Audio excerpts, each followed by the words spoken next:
Then finally, Matthew dropped the bomb. Starting next month, Mom will move in with us. Clear out your room when she's discharged. I'm bringing her straight here. Living together would mean less hassle with housework, but it would also mean facing Flora every day, enduring her constant snide remarks. My heart sank in despair. Understood, I replied. It seemed he was determined to force this cohabitation with Flora. Rather than argue and protest, it seemed wiser to secretly plan a countermeasure. Years of experience had taught me this. Matthew left blissfully unaware. Everything was going according to my plan. It was so simple, it almost made me laugh. Hours later, as I was taking a breather after packing up, my mobile phone blared. It was a flustered Matthew. Hey, what's going on? The house is empty. I am Camilla, a 45-year-old working mother and department head at a publishing company. My family consists of my husband, 2 kids, and a perfectly ordinary household. When I got married, the term balancing work and family had just started becoming popular. In an era when it was typical for women to quit their jobs after marriage, my husband Matthew allowed me to keep working. In return, I put my all into my job, housework, and later childcare. But lately, I've been feeling overwhelmed. Laura, my mother-in-law, who had initially opposed my working, had started complaining. Camilla, how long will you keep working, neglecting Matthew? You're such a terrible wife. In our days, work was secondary. A wife's duty was to devote herself to her family, she'd say. Despite juggling work, housework, and childcare, I believed I was repaying Matthew for his support. Perhaps because they saw my efforts, my kids helped out in their own ways. My daughter took care of laundry and ironing, while my son cleaned the bathroom and prepared baths daily. They made sure everything was ready, so all I had to do after work was prepare and clean up after meals. But Matthew, despite both of us working, did nothing around the house. I had asked him several times to help with chores. His response was always the same. I allowed you to keep working as a woman, and now you shirk your duties as a wife and want me to do housework for your convenience? Don't be absurd. And every time Flora would tattle on me, leading to more of her sarcastic comments. Matthew is the breadwinner of this house. How can you make him do housework? That's what's wrong with women working. Remember, it's your selfishness that's letting you work. Understand that. Lately, Flora seems bored. Every night she'd call to make these snide remarks. The frequency and nature of her calls were so bad that both my kids and I were fed up. Lately, my kids would pretend to call me to end the conversations. I appreciate Matthew allowing me to continue working, but why do I have to endure this? I've been doing all the housework and childcare by myself. Doesn't Flora understand how hard it is to balance both? Right now, I'm feeling incredibly stressed. The only solace is that my children are on my side. Why do I feel this way? It boils down to Matthew's salary. To be frank, Matthew's income isn't that high. In fact, it's on the lower end. He failed in job hunting and managed to get a position in a small company through a relative's connection. If he had tried hard, I wouldn't complain about the low income. I would fully support him, but Matthew became resentful due to nepotism. I should be working in a bigger, more prestigious company. He'd often mutter, he just did as he was told, never trying to improve or find a better job. A truly capable person would study and hone their skills while working to seek better job opportunities. But Matthew didn't. Thus, his salary increased only due to a seniority system. He was always at the bottom rank for performance-based or commission pay. On the other hand, the company I work for is a national corporation that had early on established maternity and paternity leave policies. Despite the recession, the company's solid management prevented drastic salary cuts, making it a reputable business. Moreover, I've been promoted to the position of department head. Until reaching this position, I successfully managed numerous contracts and projects. Naturally, my salary is significantly higher than Matthew's. The children are under my care, and I've been using salary deductions to save up for their education. I took full advantage of the welfare benefits offered by working for a large corporation. Looking back, it seems that during the times I took maternity leave for our 2 children and had no salary, we lived off my savings. Matthew's salary alone could never cover all our living expenses. With children, I don't recall ever receiving living expenses from Matthew, nor is there any record of him transferring money. Perhaps he agreed to let me work because he's counted on my earnings. Lately, I've been thinking more about this. Since our marriage, haven't we almost entirely been living off my salary? To confirm my suspicions, I checked my bank passbook. Rent, utilities, groceries, the kids' tuition. I've paid for it all. Not a single dollar from Matthew's account. I laughed, feeling somewhat drained. Matthew's salary at times vanishes into his hobbies and allowances for Flora. I've always thought of the fact that Matthew allowed me to continue working as a favor. That's why I've worked so hard at home and with the kids. But what's the current situation? I'm covering all the living expenses while Matthew's salary goes untouched, used at his discretion. In terms of supporting the household, couldn't it be said that I'm the breadwinner? If covering all living expenses allows Matthew to do as he pleases, can't I say I've repaid him for letting me work? Still, Matthew's usual line is, "I'm the one providing for this family. If you have a problem, leave." What is he thinking when he says, "I'm the one providing"? Does he believe he's covering living expenses despite spending his salary however he likes? It's utterly baffling and incomprehensible. If I, who pay for everything, were to leave with the children, what would happen? Or if I threw this passbook at him and told him to leave, would he quietly go?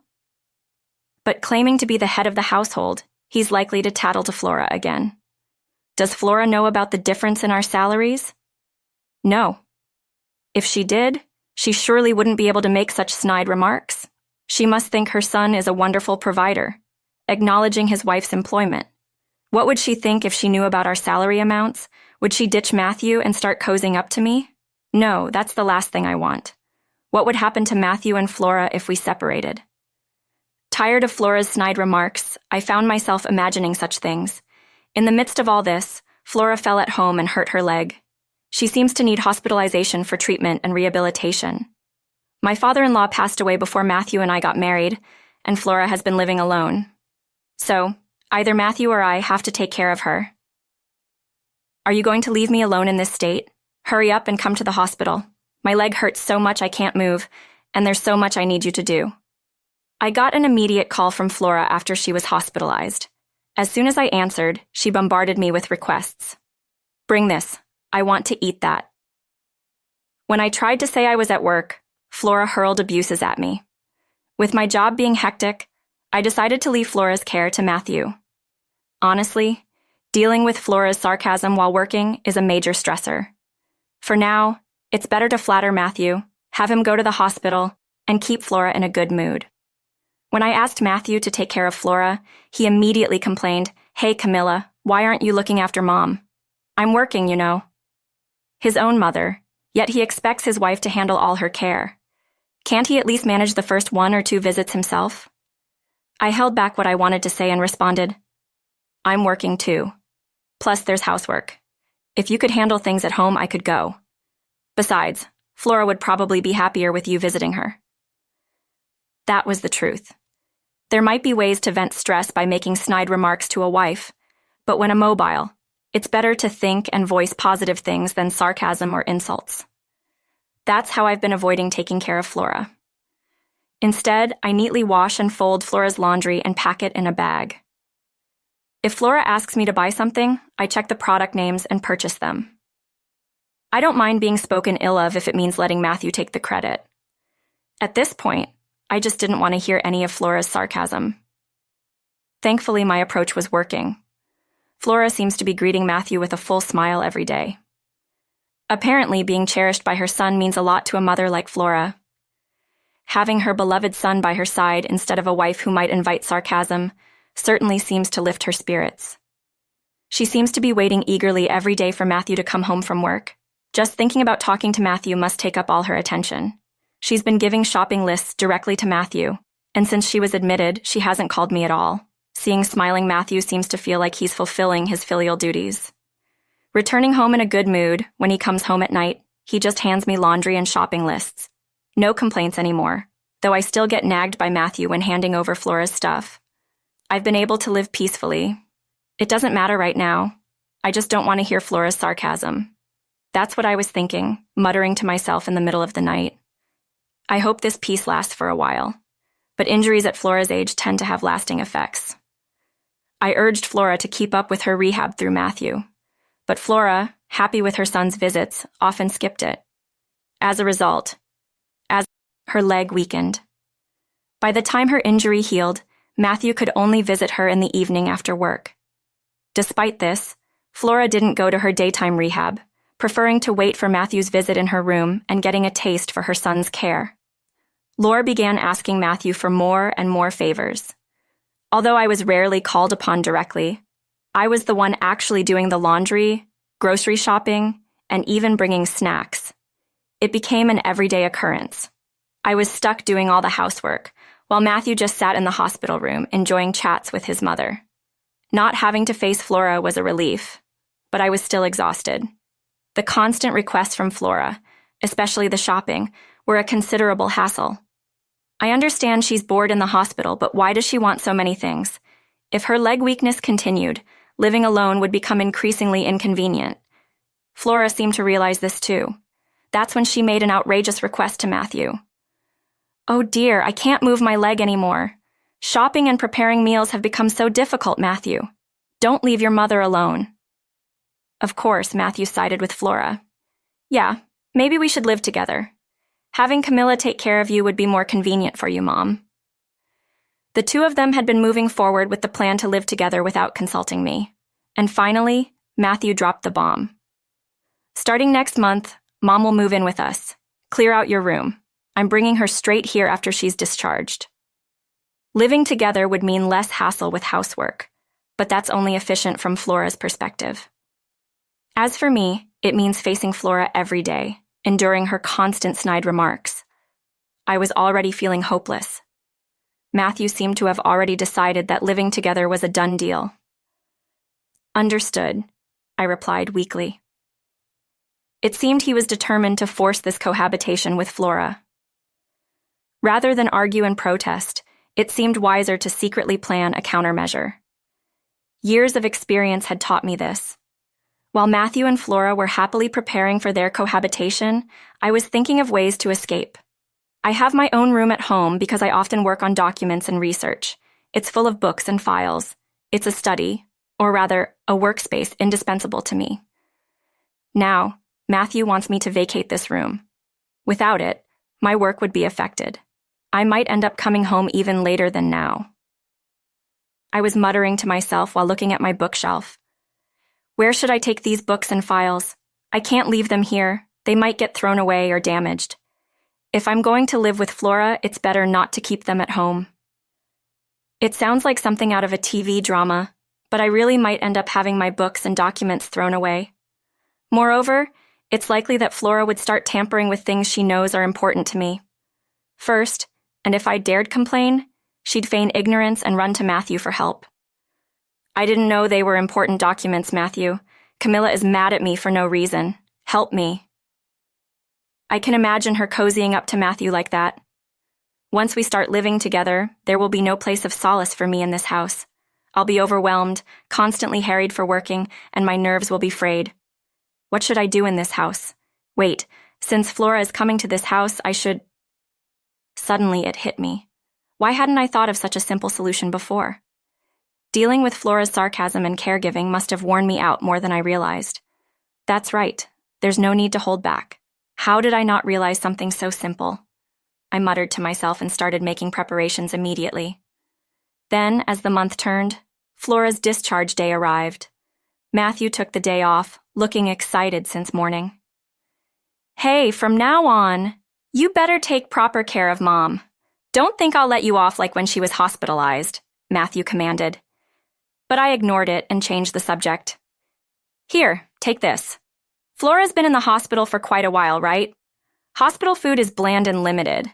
I bet Flora found it unsatisfying. It'll be lunchtime by the time you finish discharge procedures and pack her stuff. So why don't you two go out for some delicious food? You've taken the day off. A drive together would be nice. I'm sure Flora would love it." I handed Matthew a generous amount of cash.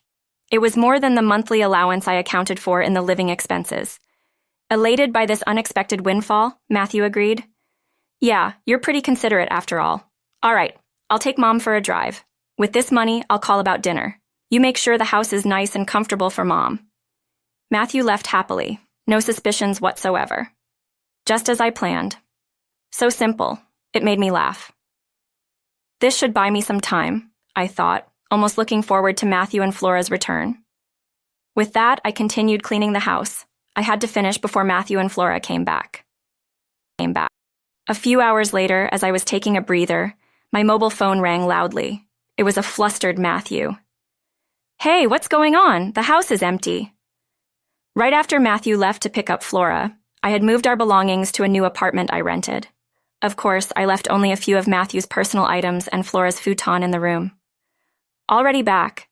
Since you said to clear out the room, I emptied the room and living room to make it comfortable for Flora. Enjoy your time together," I replied nonchalantly. Matthew began to rage. "Are you kidding me? The living room and kitchen are empty. After all, I do provide for this family. How could you do this?" There it was, his usual line, thinking it puts him in a superior position. So optimistic. "No, I've been the one providing for the family, including you. You've been spending your salary on allowances for Flora and your hobbies, right?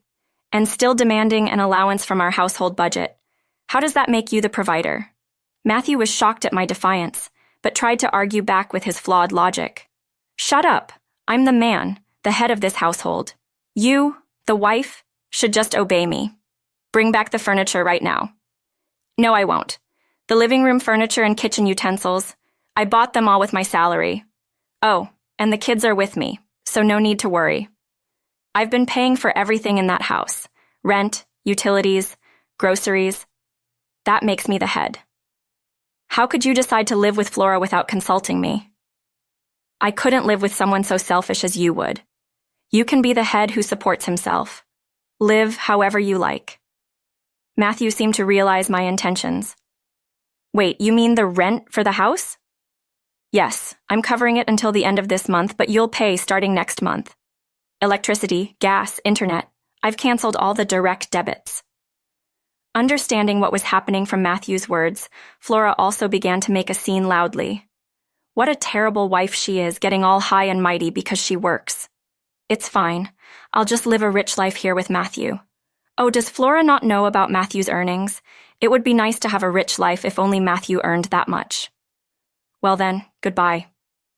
"Wait, Camilla, where are you?" I cut off Matthew's call without listening to the end and blocked all contact with Matthew and Flora. Matthew's salary from his lackluster job at a small company was barely enough to cover rent and utilities.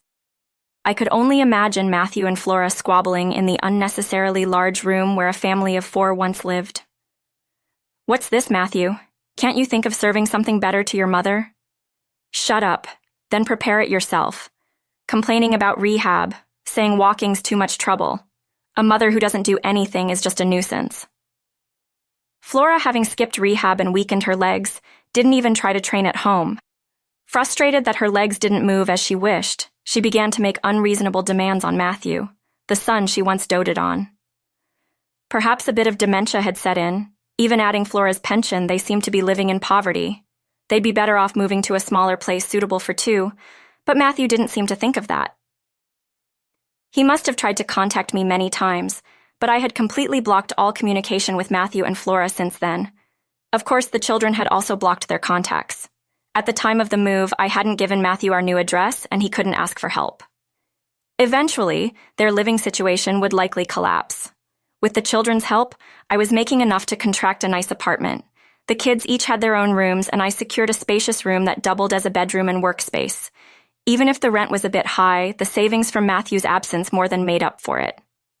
The children, tired of their father's belittling words, now lived more freely. Their willingness to help around the house had also increased. No longer being scolded by their father, they're happy to help. Really, in any family, if a child helps out, they should be praised or thanked. I'm glad they haven't become twisted. I was returning to the apartment where my children waited. Later, I sent divorce papers to Matthew through a lawyer. I've been supporting the family with my salary since he's been living off himself and Flora. It was more than enough reason for divorce. Matthew tried to refuse the divorce, spouting his views, but was skillfully handled by the lawyer. Claiming to be the head of the family while not contributing financially was called verbal abuse and economic domestic violence. In this situation, even if I went to court, Matthew had no chance of winning. I obtained custody of the children. In exchange for not demanding alimony and child support, I agreed to no distribution of property. The savings I had accumulated for the children's education were all from my salary. I couldn't bear the thought of Matthew and Flora taking it. The car was already in my name, and the house was rented. I was grateful we had bought a house. Now I could focus on my work without anyone complaining. I wanted to let my children do what they enjoyed, supported by the savings and my future earnings. I should be able to cover their university expenses. All right, let's work hard